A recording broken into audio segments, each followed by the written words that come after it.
Dios les bendiga, hermanos. Es un gusto que estén aquí el día de hoy para escuchar la palabra de Dios. Los invito a que se pongan de pie y vamos a dar inicio a esta reunión, curso de los Romanos, y haciendo una oración, ¿sí? Los invito a que inclinen sus rostros. Señor, mi Dios, gracias, Padre mío, porque tú nos concedes nuevamente la oportunidad de estar en tu casa, Señor. Sobre todo, Padre mío, de escuchar, Padre, las palabras que tú tienes preparadas para cada uno de nosotros, que nosotros podamos ser alimentados con la verdad y sobre todo que podamos ver tu gracia, Padre mío, en cada una de las enseñanzas que tú tienes preparadas en tu Biblia, Señor Jesús, en las Sagradas Escrituras, que es tu palabra, Señor. Sé tú con cada uno de nosotros y mueve nuestros corazones a hacer el bien, y no solamente a ellos, Señor, sino también dispón nuestra mente y nuestro ser para que escuchemos y atendamos lo que tú tienes el día de hoy. Gracias, mi Señor. Amén. Bueno, así iniciamos nuestro curso de Romanos.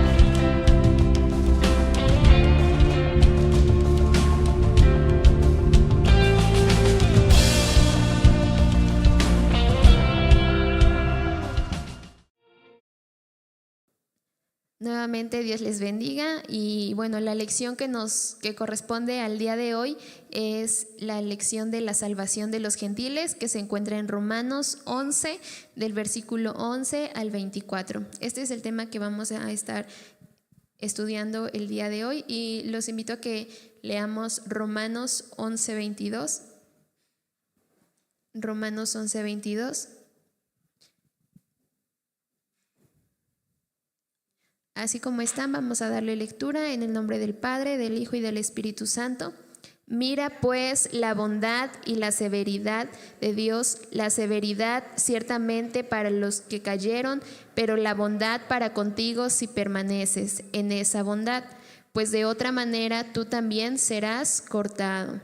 Y haciendo una recapitulación de lo que se ha visto anteriormente en las últimas dos clases, pues hay que recordar que la condición de orgullo del pueblo de Israel, su incredulidad, su rebelión y su transgresión, pues provocaron que su corazón fuera endurecido. Aún a pesar de ello, la palabra de Dios se dejó oír, como dice la Escritura en Romanos 10, 19 al 21. Romanos 10, 19 al 21, que dice: también digo, ¿no ha conocido esto Israel? Primeramente Moisés dice: yo os provocaré a celos con un pueblo que no es pueblo, con pueblo insensato os provocaré a ira. E Isaías dice resueltamente: fui hallado de los que no me buscaban, me manifesté a los que no preguntaban por mí. ¿Sí? El versículo 21 también, que dice: pero acerca de Israel dice: todo el día extendí mis manos a un pueblo rebelde y contradictor. ¿Sí? A lo que Pablo ahora en este apartado que vamos a estudiar lo menciona a mayor profundidad, ¿sí? Y Pablo hace una pregunta para conducir al pueblo de Israel, al pueblo romano, a la razón, pero podemos ver que la conducta de los judíos, ahora sí del pueblo de Israel, dejaba mucho que decir y dejaba mucho que desear. Pero el apóstol, a partir de la condición crítica de ceguera espiritual que estaba pasando el pueblo de Israel, deja en evidencia también la misericordia de Dios para todo el que cree y su gracia al mantenerse fiel a un pueblo rebelde, como lo leíamos en Romanos 10. pues Dios siempre se asegura de tener un remanente, que es lo que veíamos precisamente la semana pasada. Y bueno, la pregunta que hace Pablo es: ¿han tropezado los de Israel para que cayesen? A lo que él mismo responde: en ninguna manera. Y esto lo vamos a leer en el versículo 11 de Romanos 11, que dice: digo pues, ¿han tropezado los de Israel para que cayesen? En ninguna manera, pero por su transgresión vino la salvación a los gentiles para provocarles a celo.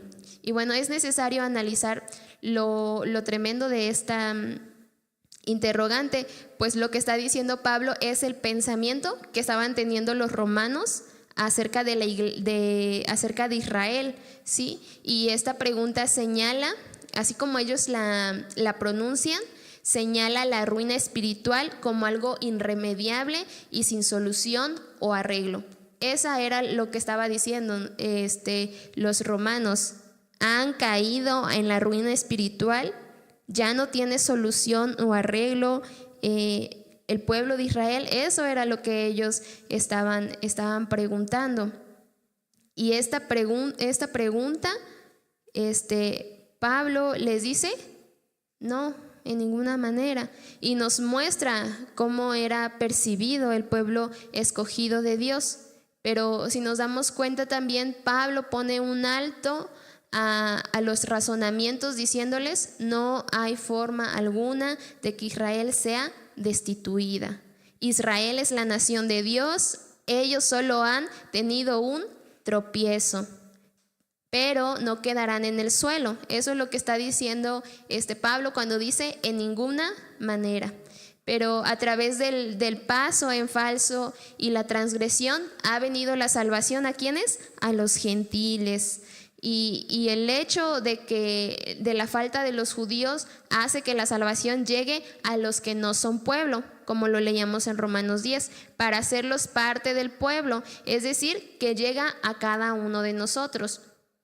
En ese momento estaba llegando a Judea, a Samaria, a los que estaban alrededor del pueblo de Israel, pero no pertenecían al pueblo de Israel y tampoco pertenecían al pacto que había dado o se le había dado a Abraham, ¿sí? Entonces aquí lo que está mencionando es que ha llegado ¿a quién? A nosotros, haciendo que el rechazo de uno, es decir, de los judíos, se convierta en la riqueza de otros, que es la riqueza del mundo.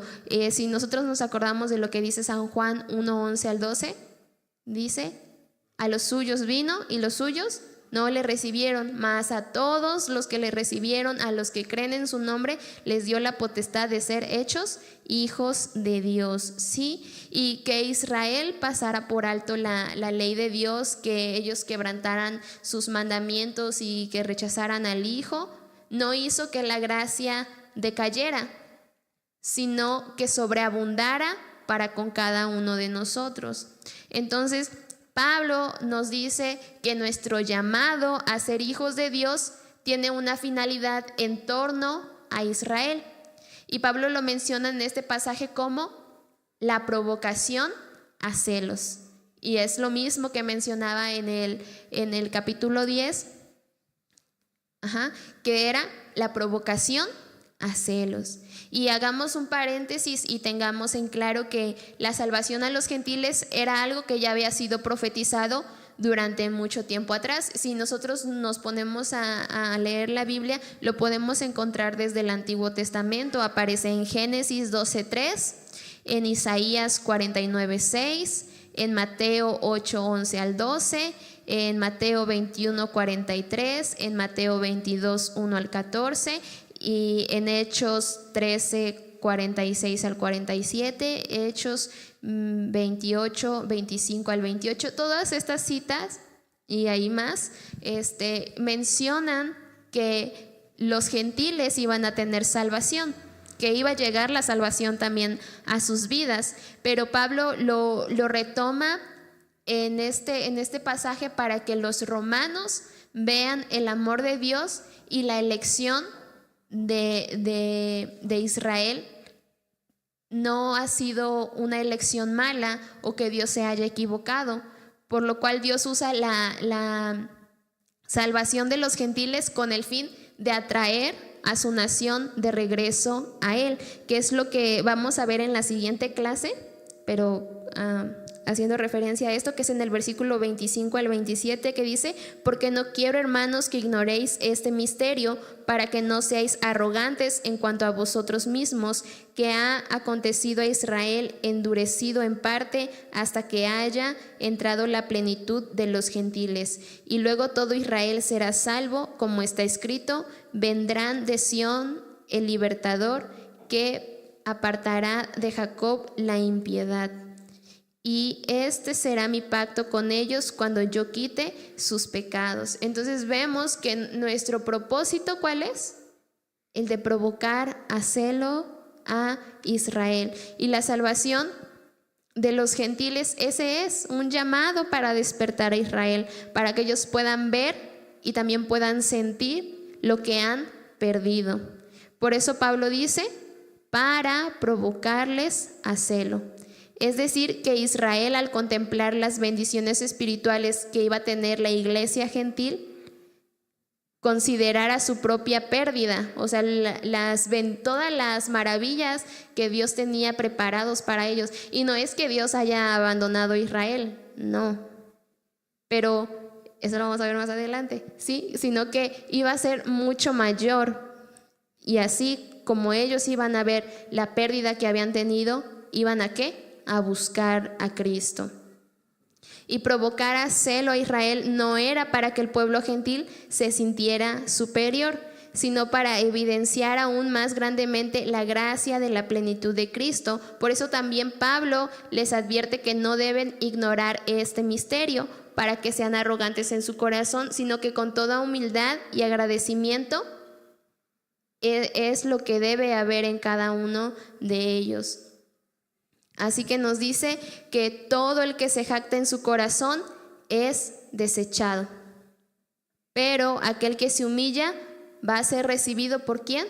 Por Dios, por el Padre. Vamos a leer el versículo 12, que dice: y si su transgresión es la riqueza del mundo y su defección la riqueza de los gentiles, ¿cuánto más su plena restauración?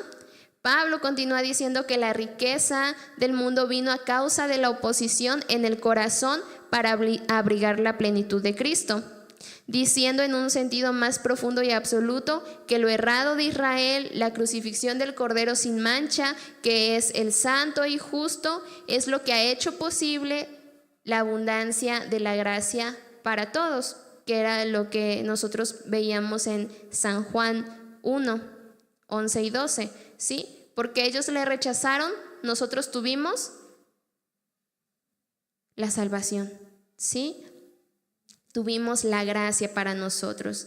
Y diciendo en este versículo, ¿verdad? Que como lo leíamos, que si su transgresión es la riqueza del mundo y su defección la riqueza de los gentiles, ¿cuánto más su plena restauración? Entonces Pablo nos está señalando que los judíos fueron excluidos temporalmente de la alianza de la gracia, y eso resultó en algo bueno para el mundo entero.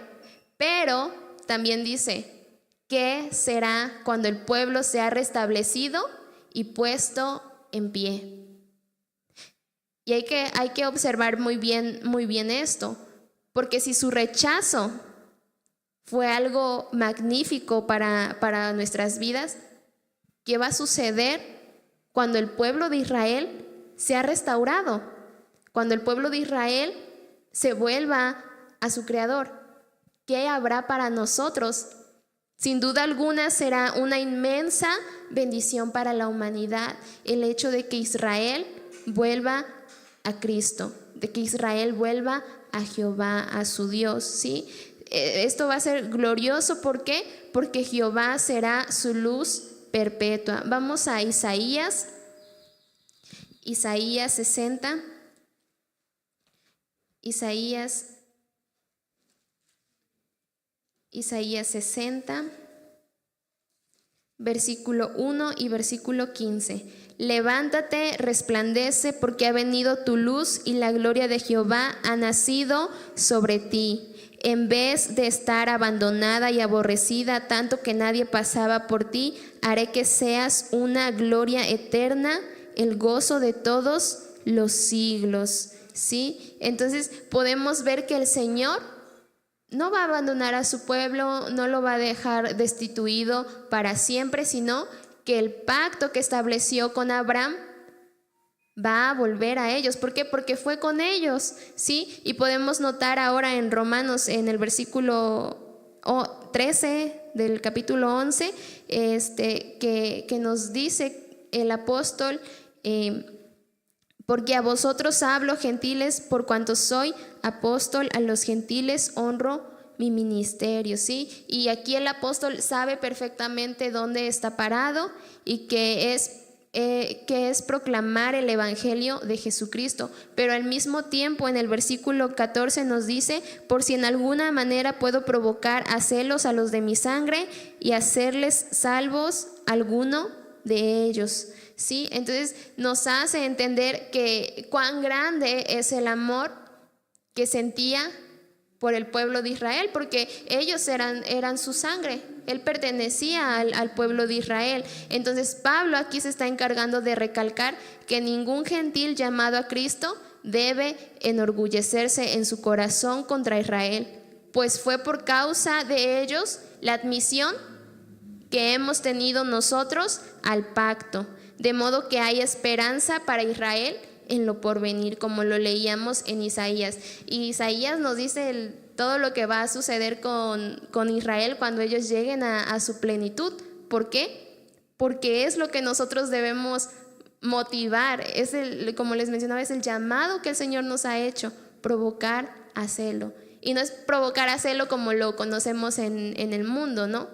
Sino que ellos vean lo que han perdido al alejarse del Señor y deseen volver a Él. Y añade en el versículo 15: porque si su exclusión es la reconciliación del mundo, ¿qué será su admisión sino vida de entre los muertos?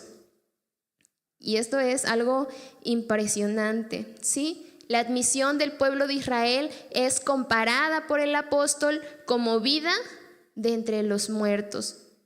A lo que algunos comentaristas mencionan puede hacer referencia a la profecía mencionada en Ezequiel 37, que es la de los huesos secos.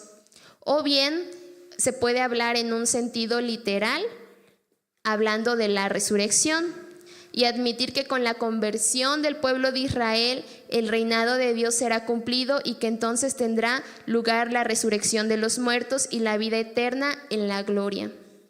De tal modo que cuando Israel se vuelva a Dios y lo acepte como a su rey, la gloria se experimentará sin igual, pues la promesa del pacto, que es lo que encontramos en Génesis 12, 1 al 3, será cumplida. Vamos a Génesis 12,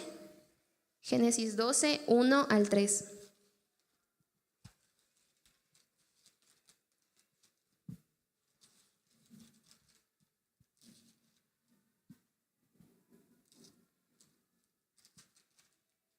Que dice: pero Jehová había dicho a Abraham: vete de tu tierra y de tu parentela y de la casa de tu padre a la tierra que te mostraré, y haré de ti una nación grande, y te bendeciré y engrandeceré tu nombre, y serás bendición. Bendeciré a los que te bendijeren, y a los que te maldijeren maldeciré, y serán benditas en ti todas las familias de la tierra. Sí, y aquí también era lo que veíamos anteriormente, se habla acerca de la salvación de los gentiles. ¿Por qué? Porque esa fue la promesa que Dios le hizo a Abraham, que de él iban a ser benditas todas las naciones. Y todas las naciones nos incluye a nosotros, a los de Haití, a los de África, a los de El Salvador, a los canadienses, a todos, a todo el mundo, ¿sí? Entonces el Señor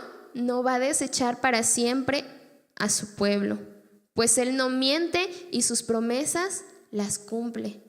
Entonces por eso Pablo les decía: en ninguna manera Israel no está en la ruina. Israel no se ha quedado en el suelo.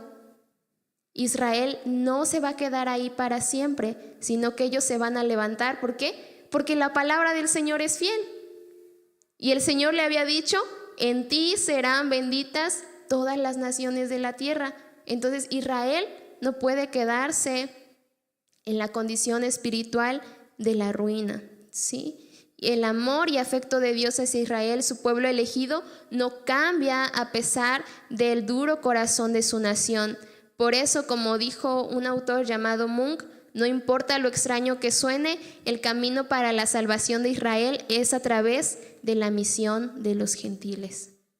Y nosotros como la iglesia debemos anhelar en nuestro corazón cumplir esta misión de provocar a celo, pues la plenitud de los gentiles solo llegará con la restitución y restauración de Dios, que Dios va a hacer en Israel, ¿sí? Solamente así va a llegar nuestra verdadera plenitud, cuando Israel sea restituida.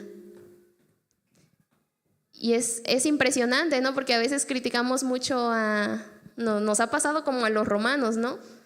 Que criticamos, ¿no? Ay, Israel, ¿cómo? Si viendo las bendiciones de Dios, si viendo cómo abrió el mar rojo, si viendo cómo había una nube de fuego en la noche y una columna de nubes en el día, no se dieron cuenta que era Jehová.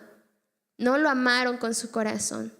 Y a veces nos ponemos pues sí, a hablar de Israel, cuando es mediante ellos que nosotros hemos alcanzado misericordia, y que es mediante ellos que nosotros vamos a llegar también a la plenitud de Cristo, ¿sí? Y aquí Pablo está haciendo alusión en el versículo 16, que dice: si las primicias son santas, también lo es la masa restante, y si la raíz es santa, también lo son las ramas. Y aquí Pablo está haciendo alusión a las indicaciones que le dio al Señor cuando estaba en el desierto, que esto lo podemos encontrar en Números 15. Vamos a Números 15.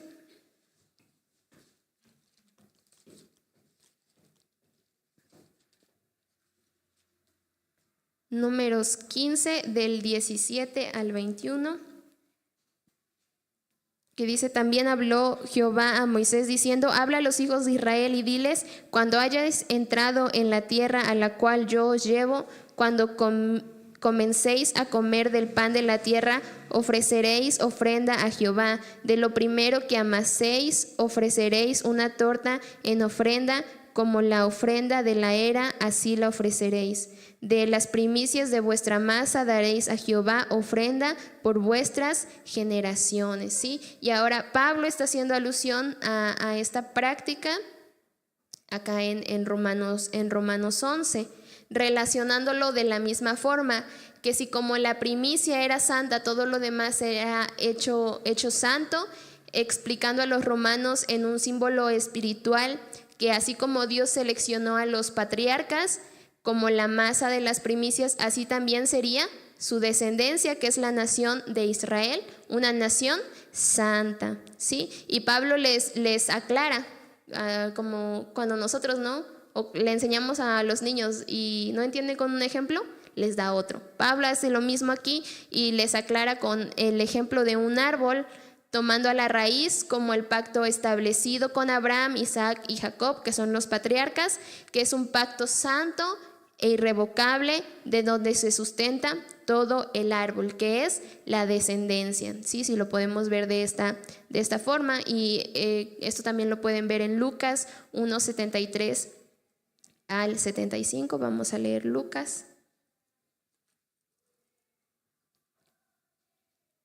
1.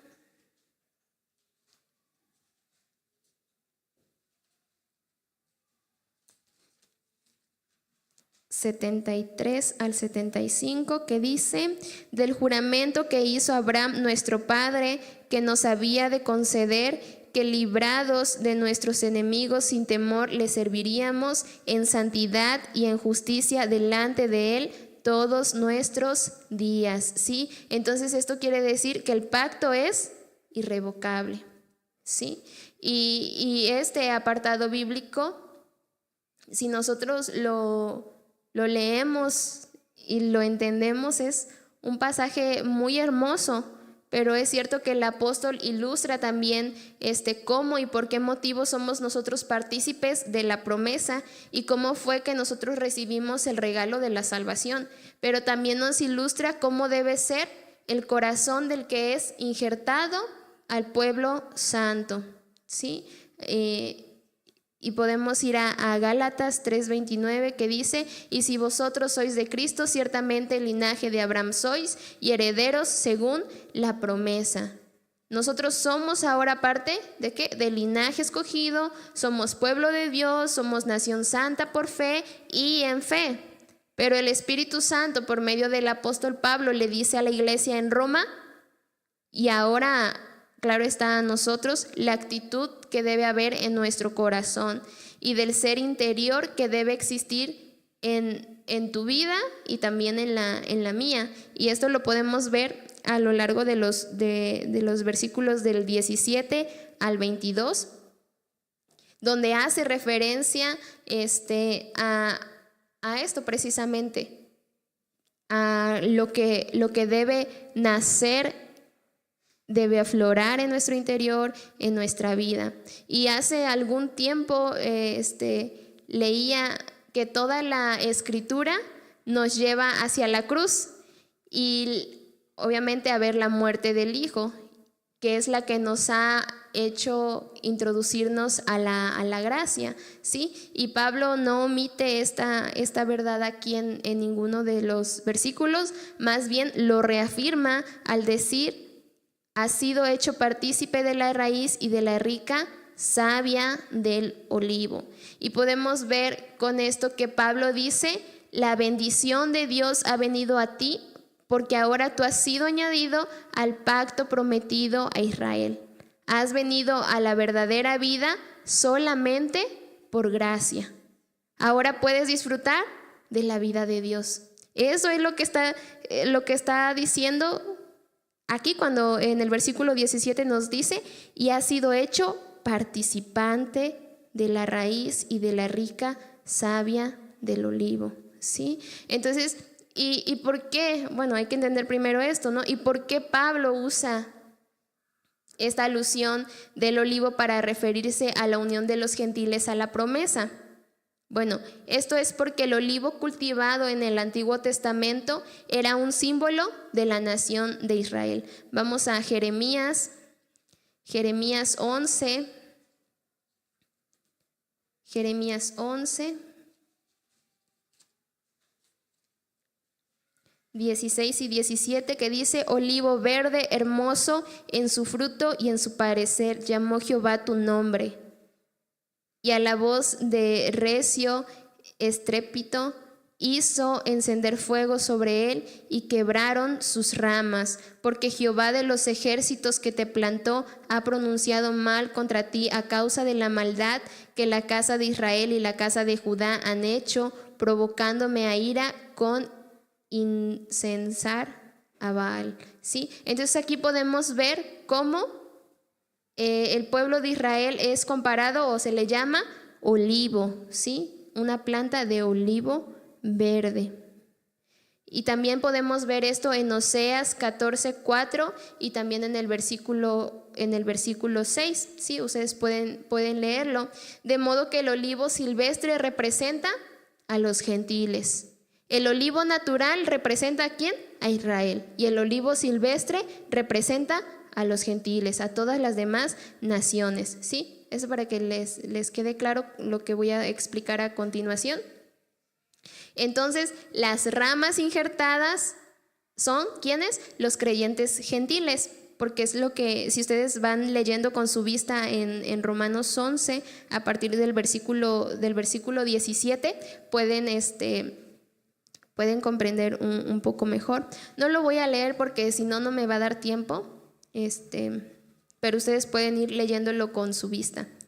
Ahora, aunado a esto está el hecho de que no se había hecho esta práctica de injertar una rama de olivo silvestre en un buen árbol de olivo, ¿sí? esto en la antigüedad. De hecho, aunque un buen olivo es podado, el olivo silvestre no lo necesita. Y esto es algo que nosotros podemos ver que hacen los agricultores. El olivo natural, el olivo bueno, se puede decir así, necesita ser podado. Pero el olivo silvestre no necesita ser podado más que por estética. Pero el olivo natural necesita ser podado para crecimiento, ¿sí? Y esto nos conduce a la idea de que por ningún motivo pues era algo razonable la acción como la de podar de un árbol silvestre e injertarlo en un olivo natural, ¿sí? Entonces Pablo les dice a los romanos, contra naturaleza ha sido puesto, que es lo que más adelante se menciona en el versículo 24, que dice, porque si tú fuiste cortado del que por naturaleza es olivo silvestre y contra naturaleza fuiste injertado en el buen olivo, cuánto más estos que son las ramas naturales serán injertados en su propio olivo, ¿sí? Entonces, también aquí Pablo les trata de mostrar lo impresionante de la admisión del pueblo gentil al pacto eterno. Y todo porque a Dios le resultó bien hacerlo, ¿sí? Que Dios es nuestro agricultor, ¿sí? Y Él tuvo a bien injertarnos con ternura en un tronco y raíz sólida sobre la base de la fe. ¿Sí? ¿Por qué? Porque nosotros hemos hechos uno, ¿para qué?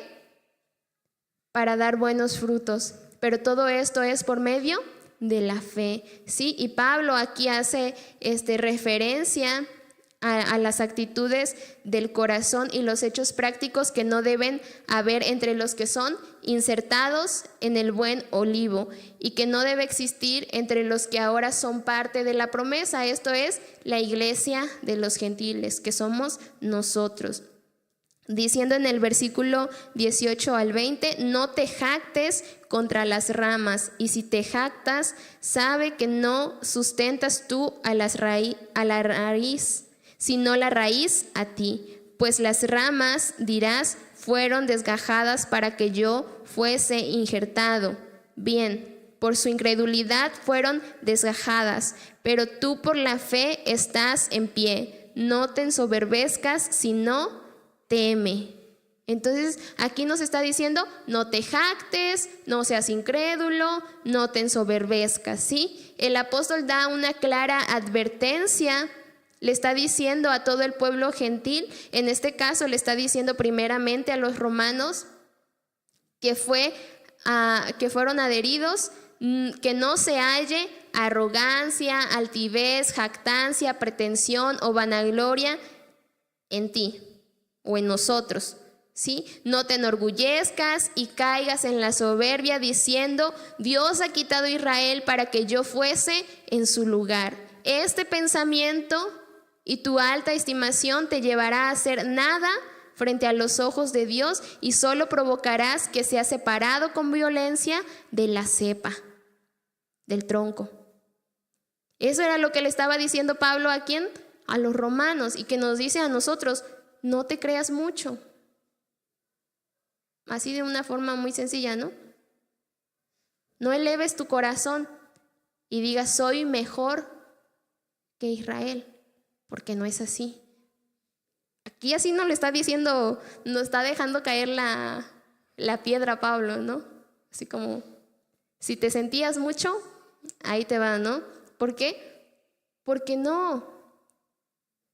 La Biblia es muy clara con respecto a los que elevan su corazón diciendo que estos son del mundo, que está en primera de Juan 2:6, que son aborrecidos por Dios, que está en Proverbios 6:16 al 19, de modo que no pueden tenerlos cerca. Dios no puede tener cerca a los soberbios, y esto nos lo dice Salmo 138:6b, ¿sí? Y este aviso de prevención para detener los pensamientos de la iglesia en Roma es la misma que el Señor nos sigue haciendo el día de hoy.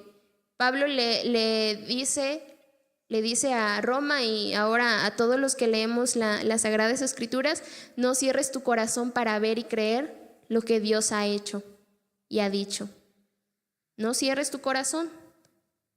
La falta de gratitud conduce a la desobediencia y produce corrupción en el corazón, porque eso fue lo que le pasó a Israel. Pero es lo mismo que nos puede pasar, ¿a quién? A nosotros. Por eso dice: no te ensoberbezcas, sino teme. Y en el versículo 21 dice: porque si Dios no perdonó a las ramas naturales, a ti tampoco te perdonará.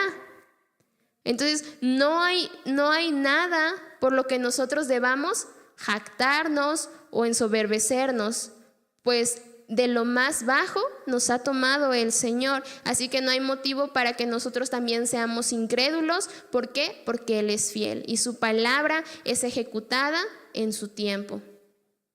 Si nosotros no vemos ahora lo que Dios dice, ¿no?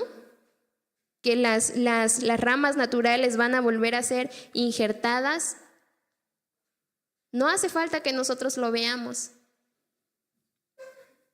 No hace falta. ¿Nosotros qué necesitamos hacer? Solamente creer en que el Señor lo hará. Creer. La base de la fe. ¿Sí? ¿Por qué? Porque si nos ponemos a pensar, ¿no? Entonces, Abraham, Isaac, Jacob, los patriarcas no vieron lo que el Señor había dicho, no vieron la promesa cumplida, pero creyeron. Dice en Hebreos 11 que murieron creyendo en que sucedería. Y entonces nosotros al igual debemos creer en Dios.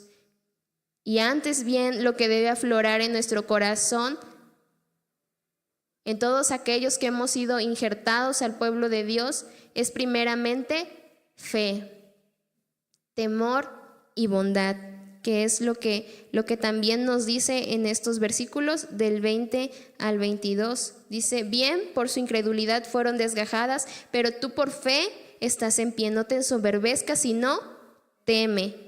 Porque si Dios no perdonó a las ramas naturales, a ti tampoco te perdonará. Mira pues la bondad y la severidad de Dios, la severidad ciertamente para los que cayeron, pero la bondad para contigo, si permaneces en esa bondad. Ahí está la tercera. Pues de otra manera tú también serás cortado, ¿sí? Es decir, que nosotros no debemos olvidar nuestra condición de miseria por causa del pecado. Y eso, acuérdense que lo vimos hace ya unas semanas cuando estudiábamos lo del pecado que mora en mí, ¿sí? Y al mismo tiempo nosotros debemos agradecer la misericordia y la gracia que el Señor tuvo para con nosotros, regocijándonos con temblor, sabiendo que solo los que perseveren hasta el fin serán ¿qué? Salvos, ¿verdad? Obtendremos la salvación si perseveramos. Entonces necesitamos un corazón afable, un corazón considerado, un corazón empático, un corazón leal, un corazón honesto, un corazón amoroso. Es el que debemos anhelar, y no solamente anhelar, sino que debemos tener en nuestro interior, no solo como una actitud humana, porque el mundo puede ser compasivo, el mundo puede ser afable, el mundo puede ser empático, leal y hasta honesto y amoroso si ustedes quieren. Pero no debe ser solamente una actitud humana, sino que también debe ser un acto que surja verdaderamente desde nuestro interior. ¿Por qué? Porque en nuestro interior está la vida de Cristo. En otras palabras, Pablo está diciendo: ama a tu prójimo como a ti mismo y sobre todo ama a Dios. Es lo que está diciendo. Y me impresionaba bastante porque sí es cierto. Al final, Jesús, ¿qué dijo?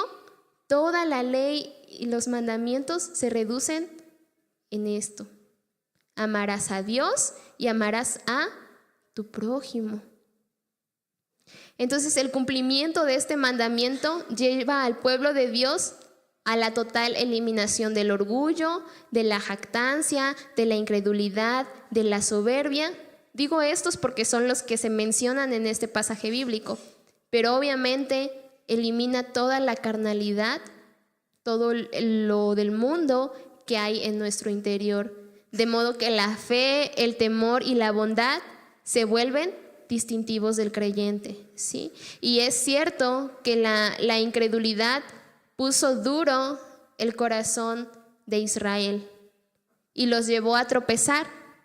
Pero en el versículo 23 y 24 nos dice: y aún ellos, si no permanecieren en incredulidad, serán injertados, pues poderoso es Dios para volverlos a injertar. Porque si tú fuiste cortado del que por naturaleza es olivo silvestre, y contra naturaleza fuiste injertado en el buen olivo, cuánto más estos, que son las ramas naturales, serán injertados en su propio olivo. Nos dice que si su pueblo deja la necedad de su corazón, será colocado nuevamente en el buen olivo para llevar mucho fruto. ¿Por qué? Porque poderoso es Dios. Y eso es lo que el Señor quiere enseñarnos el día de hoy. A que no haya arrogancia, jactancia, soberbia, incredulidad en nuestro corazón, sino que haya fe, temor y bondad para creer que el Señor puede no solamente restaurar nuestras vidas, sino que puede cumplir su palabra en cuanto a la restauración de Israel, porque veíamos que es algo que nosotros debemos anhelar, porque cuando Israel sea puesto en pie, nosotros verdaderamente veremos la total plenitud de Cristo. ¿Por qué? Porque estaremos con Él. Entonces debemos mover nuestro corazón a lo que Pablo nos mencionaba en este lugar, que en realidad no es Pablo, es el mismo Dios el que nos está hablando por medio de Pablo. Y nos dice: teme, guárdate, santifícate. Aunque no dice la palabra aquí santifícate, pero está inmersa en cuanto a lo que nosotros debemos hacer. ¿Por qué? Porque si las primicias son santas, también lo es la masa restante. Y si nosotros ahora somos parte del pueblo de Dios, hay que acordarnos que dice en el Pentateuco, no me acuerdo en qué libro, que Él llamó a un pueblo santo, ¿sí? Y dice en Primera de Pedro, que ese sí me acuerdo, que dice que nosotros somos nación santa, pueblo adquirido por Dios para anunciar las virtudes de aquel, ¿sí? Somos el real sacerdocio de Dios. ¿Qué debemos hacer nosotros? Creer en Dios, ¿sí? Bueno, le dejo así este lugar a nuestro hermano Esdras.